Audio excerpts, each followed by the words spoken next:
Actualité hors de nos frontières au Togo, les répressions de manifestations contre le pouvoir ont fait au moins 7 morts et des dizaines de blessés.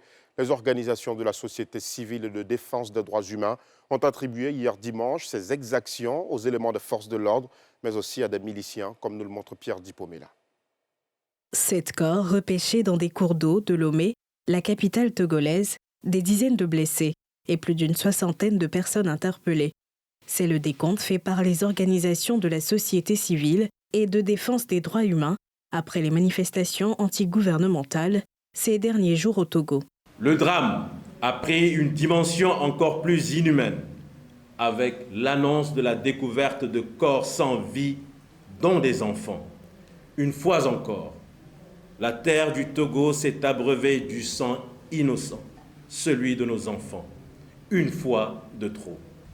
Des éléments des forces de l'ordre et de sécurité censés assurer la protection des personnes et la préservation de l'ordre public, en complicité avec des nervis, des sinistres individus sans foi ni loi, à la solde du pouvoir, ont laissé libre cours à une répression sauvage, brutale et meurtrière, plutôt que d'agir en professionnels du maintien de l'ordre public. Les 5 et 6 juin, des manifestants, majoritairement jeunes, étaient descendus dans la rue et une cinquantaine d'arrestations avaient été signalées par les autorités.